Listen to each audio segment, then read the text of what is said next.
बिलकुल मागचा पुढचा काही विचार करू नका. हे भोंगे उतरले गेलेच पाहिजेत. बुलेटिनची सुरुवात अर्थातच आत्ताच्या सगळ्यात महत्त्वाच्या बातमीनं, ती म्हणजे थोड्याच वेळात राज ठाकरे पत्रकार परिषद घेतात. अगदी काही क्षणात राज ठाकरेंच्या पत्रकार परिषदेला सुरुवात होतीये.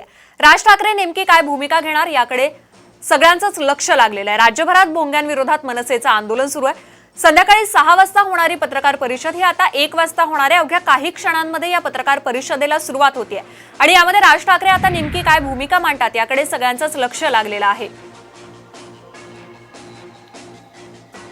राज ठाकरे यांनी गुढीपाडवा मेळाव्यामध्ये मस्जिदींवरील भोंग्यांचा मुद्दा उचलून धरला होता आणि त्यानंतर पाठोपाठ झालेल्या ठाणे आणि औरंगाबादच्या सभेमध्ये सुद्धा त्यांनी हाच मुद्दा लावून धरला होता आणि त्याच पार्श्वभूमीवर त्यांनी महाविकास आघाडी सरकारला अल्टिमेटम दिला होता. आज सकाळपासूनच मनसेच्या कार्यकर्त्यांनी ठिकठिकाणी भोंग्यांविरोधात आंदोलन केलेलं आहे. मस्जिदींवरील ज्या ठिकाणी भोंगे सुरू आहेत त्या ठिकाणी दुप्पट आवाजात हनुमान चालीसा लावा असे आदेश राज ठाकरेंनी दिले होते आणि त्यानंतर आज सकाळची अजान ही बऱ्याच ठिकाणी राज्यभरात भोंग्यांविना झालेली आहे आणि काही ठिकाणी भोंग्यांचा आवाज कमी करण्यात आलेला आहे. त्यामुळे आता या सगळ्यावर राज ठाकरे आणि मनसेची नेमकी काय भूमिका असणार आहे हे पाहणं महत्त्वाचं असणार आहे. काही क्षणांमध्ये राज ठाकरेंच्या या पत्रकार परिषदेला सुरुवात होतीये. त्या ठिकाणची थेट दृश्य आपण पाहतोय. राज ठाकरेंच्या पत्रकार परिषदेची तयारी केली जाते. राज्यभरात भोंग्यांविरोधात मनसेनं आंदोलन केलेलं आहे. संध्याकाळी 6 वाजता ही पत्रकार परिषद होणार होती, मात्र पत्रकार परिषद ही आता 1 वाजता होणार असल्याची माहिती समोर येते. काही क्षणातच या पत्रकार परिषदेला सुरुवात होतीये. राज ठाकरे या पत्रकार परिषदेमध्ये काय बोलतात आणि काय नेमकी भूमिका मांडतात याकडे सर्वांचंच लक्ष लागलेलं आहे.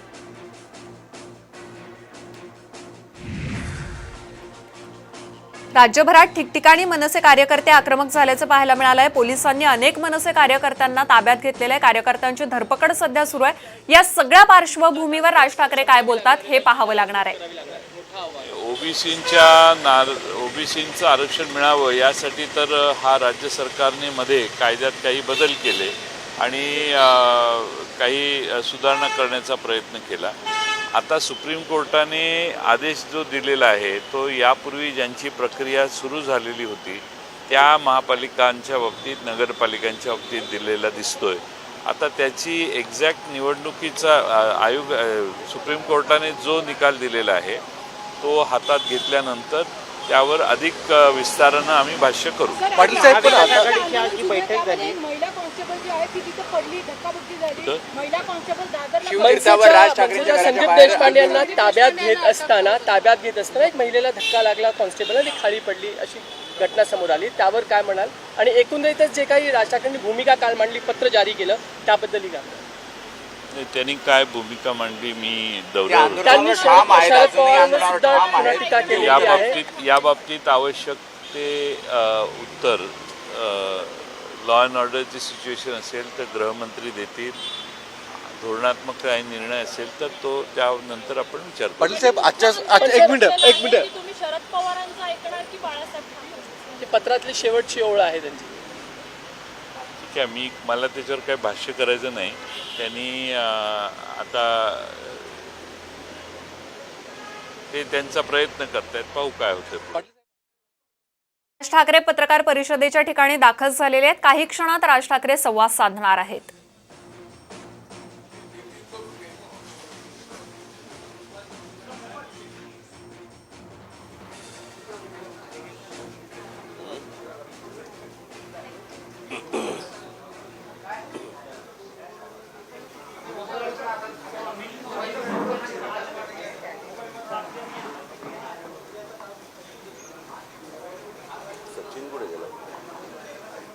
सचिन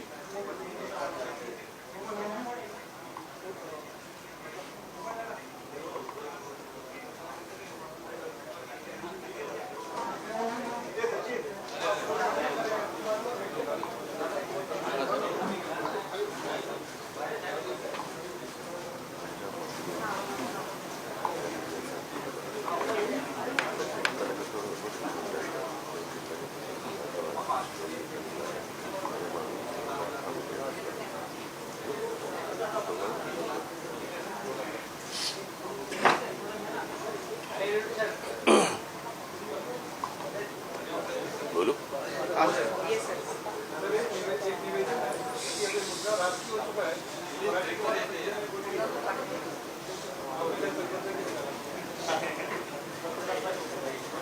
हिंदी में कोशिश करूंगा।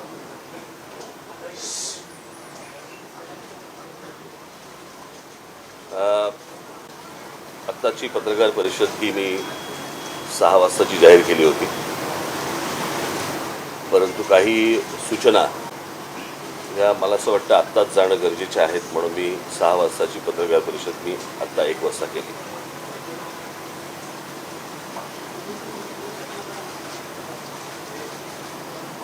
आज सकाळपासून मला महाराष्ट्रातल्या विविध भागांमधनं मला फोन येत आहेत, आमच्या नेत्यांना सगळ्यांना फोन येत आहेत। महाराष्ट्राच्या बाहेरूनही अनेक ठिकाणून फोन येत आहेत किंवा माहिती मिळते त्यांची।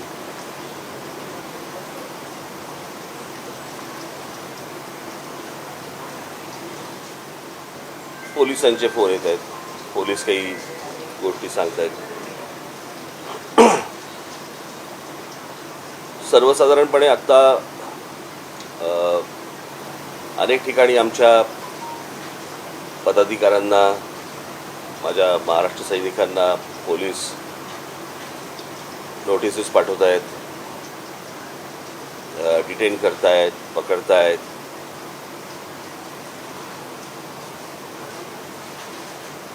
ही गोष्ट फक्त आमच्या बाबतीत का होते एवढाच फक्त आम्हाला प्रश्न आहे। जे कायद्याचं पालन करतायत त्यांना तुम्ही सजा देणार, त्यांना तुम्ही डिटेन करणार, आणि जे कायद्याचं पालन करत नाही आहेत त्यांना तुम्ही मोकळीक देणार। तरी मी आज तुम्हाला एवढं निश्चित सांगेन की जवळपास 90-92% ठिकाणी महाराष्ट्रामध्ये सकाळची अजान झाली नाही। सर्व ठिकाणी आमचे लोक तयारच होते, पण मी खास करून त्या सर्व मशिदींमध्ये जे काही काय चालवणारे जे कोणी मौलवी वगैरे जे कोणी असतील त्यांचे मी खास आभार मानेन की आमचा जो विषय आहे तो विषय त्यांना नीट समजला। तर मला आत्ता मुंबईचा जो रिपोर्ट आला आहे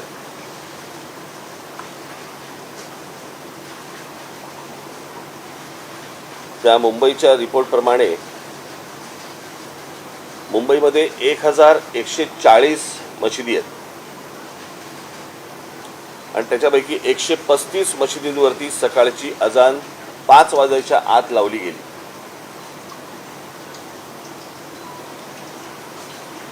काल मला ते विश्वास नांगरे पाटील यांचा मला काल फोन आला होता आणि त्यांनी सांगितलं की आम्ही सर्व मशिदींशी बोललेलो आहोत, त्यांच्या मौलवींशी बोललेलो आहोत, ते कोणी सकाळची अजान लावणार नाही। मग या ज्या 135 मशिदींवरती जी अजान सकाळी 5च्या आत झाली यांच्यावरती आत्ता राज्य सरकार कोणती कारवाई करणार आहे की फक्त आमच्याच मुलांना उचलणार आहे?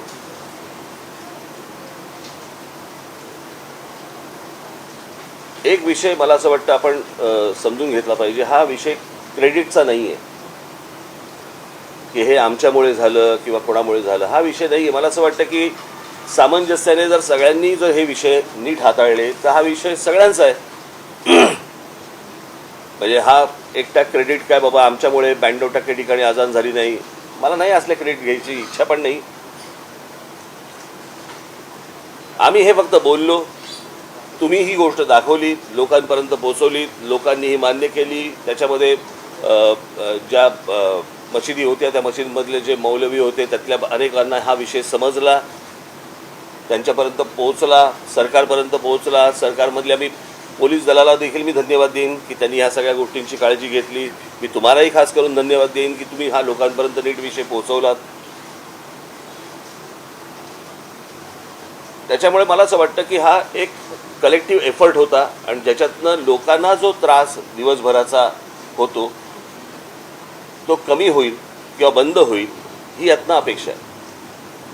हा विषय फक्त काही मशिदींवरच्या भोंग्यांचा आहे अशातला भाग नाही, मंदिरांवरती काही ठिकाणी आहेत तेही खाली आले पाहिजेत। ज्याचा या गोष्टींचा लोकांना त्रास होतो मला असं वाटतं ती गोष्ट बंद झाली पाहिजे।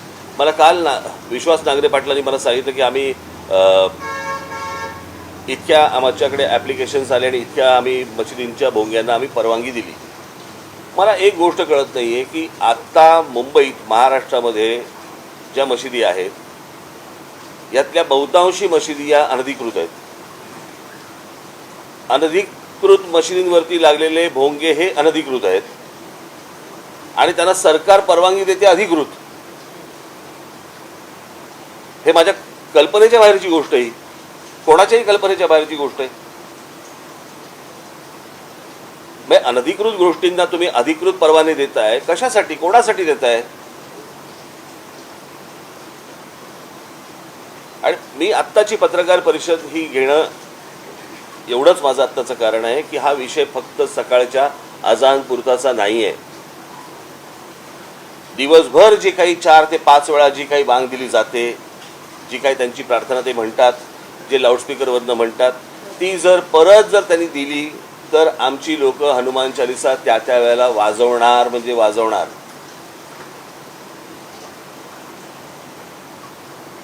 प्रश्न असा आहे की सुप्रीम कोर्टाच्या आदेशाचं पालन जर समजा तुम्हाला करायचं असेल तर सुप्रीम कोर्टाने सांगितलेले डेसिबल्स मी काल माझ्या पत्रामध्ये दिलेले आहेत. साधारणपणे जिकडे लोकवस्ती असते त्या लोकवस्तीमध्ये 45 ते 55 डेसिबलपर्यंत तुम्ही स्पीकर लावू शकता परवानगी घेऊन.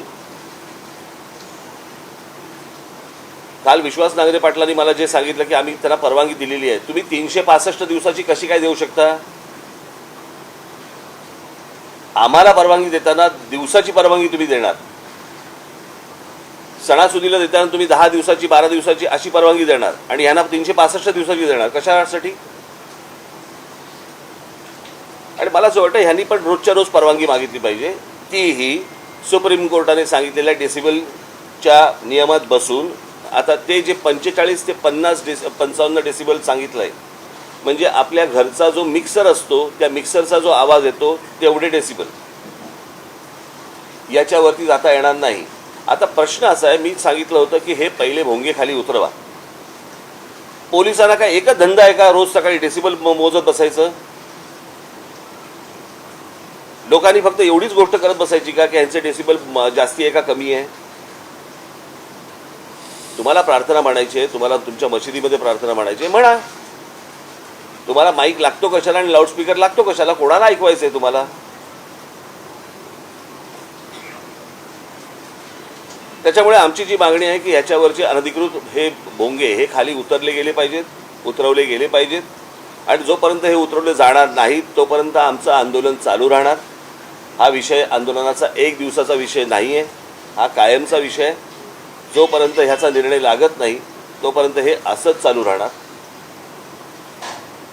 आम्ही जे सांगतोय जे सरकार सांगते आम्ही सुप्रीम कोर्टाच्या आदेशाचं पालन करतोय. मग जर करायचं असेल तर पूर्ण करा.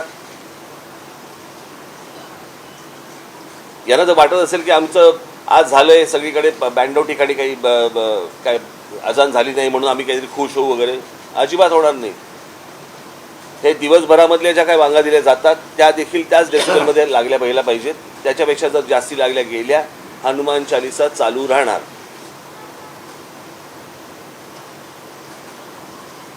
यांचा जर या बाबतीत, बरं मी काल पण सांगितलंय, परत एकदा सांगतो, हा सामाजिक विषय, हा धार्मिक विषय नाही.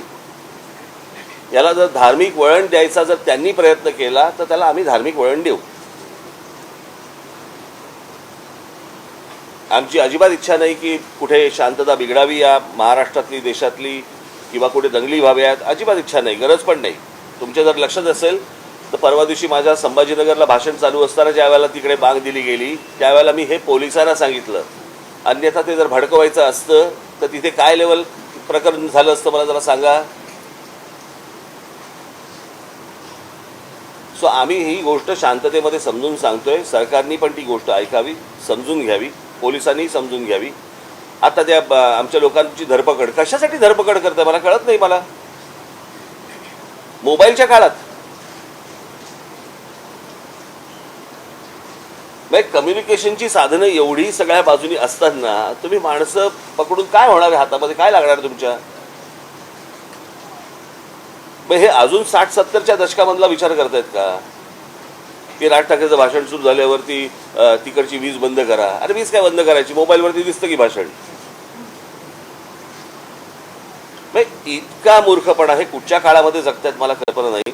मला आपल्या सर्वांच्या माध्यमातून फक्त मला एवढंच सांगायचं होतं, हा विषय एक दिवसाचा नाही. माझ्या महाराष्ट्र सैनिकांना पण मला हेच सांगायचं आहे, माझ्या महाराष्ट्रामधल्या माझ्या हिंदू बांधवांना पण हीच मला गोष्ट सांगायची आहे की हा विषय एक दिवसाचा नाही. ज्या मशिदींमधले मौलवी ऐकणार नाहीत, जिकडे लाऊडस्पीकर लागतील तिकडे हनुमान चालीसा त्याच्या दुप्पट आवाजात लागला गेला पाहिजे. त्याशिवाय हे जर समजणार नसेल, आणि मी पोलिसांच्या कारवाईची मी अपेक्षा करतोय की या 135 मशिदींवरती मुंबईतल्या खास करून, महाराष्ट्रातल्या तिकडचे जे काही कमिशनर असतील ते बघतील, पण मुंबईचे पोलीस कमिशनर, मुंबईचे पोलीस हे या 135 मशिदींवरती काय कारवाई करणार आहेत आणि करणार आहेत की नाही करणार आहेत हे एकदा समजू देत.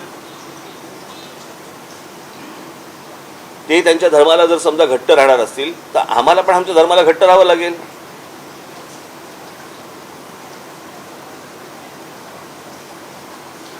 याचा पोलिसांनी विचार करावा, सरकारने विचार करावा. आणि मला असं वाटतं की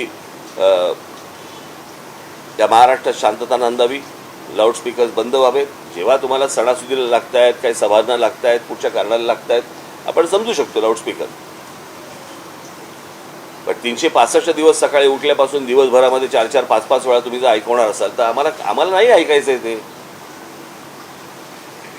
याचा महिलांना, विद्यार्थ्यांना, कोणी आजारी ग्रस्त असतील त्यांना त्या गोष्टींचा त्रास होतो. एवढं पण समजत नाही ह्यांचा धर्म मोठा माणुसकीपेक्षा. परंतु मी परत सांगेन आपल्याला की ज्या मशिदींवरचे सकाळी आज अजान झाली नाही, त्यांनी देखील याच्या पुढे ज्या वेळेला त्यांना काय प्रार्थना म्हणायची आहे, एक तर पोलिसांनी हे भोंगे खाली आणले पाहिजेत. तुम्हाला जी काय प्रार्थना करायची मशिदीमध्ये करा, आणि हे आवाज बंद झाले पाहिजेत महाराष्ट्रामधले. एवढीच फक्त मी अपेक्षा करतोय. परत एकदा सांगतो, हा विषय एक दिवसाचा नाही. तुम्ही 4 तारीख म्हणून 4 तारीख पकडू नका. हा कायमस्वरूपी राहणार जोपर्यंत विषय निकाली लागत नाही तोपर्यंत. सर, एक प्रकारे तुम्ही हे आंदोलन जे आहे ते तीव्र करताय, म्हणजे एक प्रकारे जोपर्यंत हा मुद्दा सुटत नाही तोपर्यंत तुम्ही हे आंदोलन तीव्र करताय. यामुळे समाज स्वास्थ्य किंवा कायदा सुव्यवस्थेची परिस्थिती याचा विचार त्यांनी करायचा आहे, मी नाही करायचा आहे ना. मी तर सोपं सांगतोय की ही गोष्ट बंद करा म्हणून. तुम्ही मला काय प्रश्न विचारताय? असा एक आरोप केला जातो. प्रश्न आरोप करण्यापेक्षा त्यांना सांगा ना की ही गोष्ट बंद करा. कोणी प्रार्थना तुमची काय धर्माची असेल ती म्हणू नका, हे मी सांगतोय का? मी हे बोलतोय का? नाही. ते म्हणा, तुमच्या मशिदीत म्हणा, तुमच्या घरात म्हणा. खरं तर धर्म हा तुमच्या घरामध्ये असला पाहिजे. देवळामध्ये जातो आपण, नमस्कार करतो, परत येतो. आपण या तिकडे प्रत्येक जण जो जातो तो काय आरती करत बसत नाही. मला असं वाटतं मी तुम्हाला एक बाहेर निरोप दिला होता ना. मी तुम्हाला मगाशी निरोप दिला होता की मला जे बोलायचं आहे मी आपल्यासमोर येऊन मांडीन. हा काही प्रश्नोत्तराचा तास नव्हे.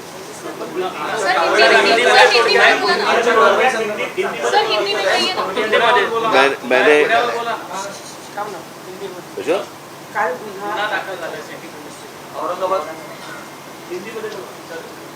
माझं हिंदी चांगलं नाही रे एवढं.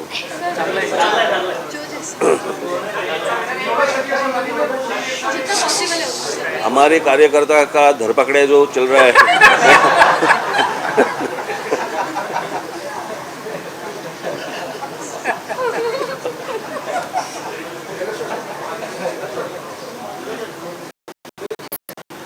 आज 4 तारीख है. 4 तारीख को हम लोगों ने मस्जिदों के ऊपर के जो लाउडस्पीकर है वो बंद करने के लिए सरकार को विनती की थी. और 4 तारीख के बाद हम लोग अगर लाउडस्पीकर चलाए गए तो उसके सामने हम लोग हनुमान चालीसा इस महाराष्ट्र में, देश में लोग चलाएंगे, लाउडस्पीकर के ऊपर चलाएंगे, ये हम लोगों ने कहा था. उसके हिसाब से अगर महाराष्ट्र में आज का मुझे जो समझ आया है, जो सुबह मुझे बताया गया, उसके हिसाब से कुछ 1400 या 1500 कुछ मस्जिदें हैं. और उसके ऊपर से 135 मस्जिदों के ऊपर सुबह 5 बजे के पहले जो सुप्रीम कोर्ट ने जो बताया वो नियम तोड़कर 135 मस्जिदों के ऊपर सुबह अजान लगाई गई. लाउडस्पीकर के ऊपर, मैं पूछ रहा हूँ महाराष्ट्र की पुलिस को, इन 135 मस्जिदों के ऊपर आप कौन सी कार्रवाई करने वाले हैं? आप हमारे कार्यकर्ताओं को पकड़ रहे हैं और इनके ऊपर कौन सी कार्रवाई कर रहे हैं? आपको मैं बता दूं कि ये एक दिन का आंदोलन नहीं है, ये जारी रहेगा। और इसके बाद भी जहाँ जहाँ पे ये जो सुप्रीम कोर्ट ने डेसिबल का जो नियम बताया है, मैंने आपको बताया कि सुप्रीम कोर्ट ने जो बताया है कि 45 से 55 तक डेसिबल होना चाहिए लाउडस्पीकर का, 45 से 55 डेसिबल का लाउडस्पीकर होना चाहिए। इसका मतलब है हमारे घर में हम लोग जो मिक्सर लगाते हैं, ग्राइंडर मिक्सर जो लगाते हैं, उसका जो आवाज़ रहता है उतना आवाज़, अगर इसके आगे जाएंगे तो उनके ऊपर कार्रवाई होनी चाहिए। ये सुप्रीम कोर्ट ने कहा है, मैं देख रहा हूँ कि कार्रवाई हो रही है या नहीं हो रही है, होगी या नहीं होगी, या सिर्फ हमारे ऊपर होगी। हम इस देश में, महाराष्ट्र में शांतता चाहते हैं, कोई दंगा फसाद नहीं चाहते।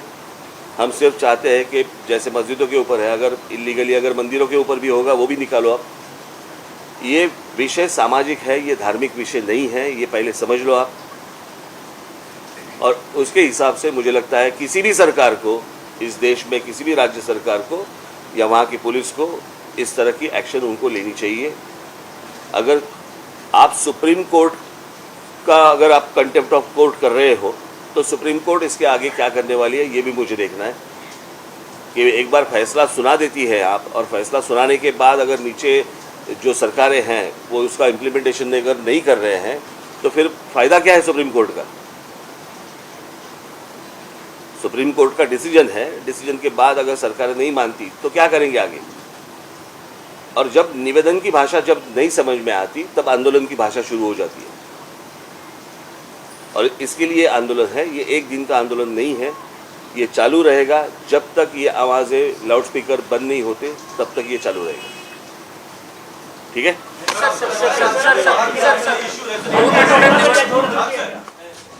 मनसे अध्यक्ष राज ठाकरे यांनी पत्रकार परिषद घेतलेली आहे। अजानच्या मुद्द्यावर राज ठाकरे ठाम असल्याचं त्यांनी सांगितलेलं आहे। हा एक दिवसाचा मुद्दा नाहीये, 365 दिवस यांना परवानगी मिळतेच कशी, असा सवालही त्यांनी उपस्थित केलेला आहे। आणि यावेळी राज्य सरकारवर पुन्हा एकदा राज ठाकरे बरसलेले आहेत। तर पुन्हा एकदा ऐकूयात राज ठाकरे नेमकं काय म्हणाले आहेत। दिवसभर जे काही 4 ते 5 वेळा जी काही बांग दिली जाते, जी काही त्यांची प्रार्थना ते म्हणतात, जे लाऊडस्पीकरवरनं म्हणतात, ती जर परत त्यांनी दिली तर आमची लोक हनुमान चालीसा त्या वेळेला वाजवणार म्हणजे वाजवणार। मला एक गोष्ट कळत नाहीये की आता मुंबईत, महाराष्ट्रामध्ये ज्या मशिदी आहेत यातल्या बहुतांशी मशिदी या अनधिकृत आहेत। अनधिकृत मशिदींवरती लागलेले भोंगे हे अनधिकृत आहेत आणि त्यांना सरकार परवानगी देते अधिकृत।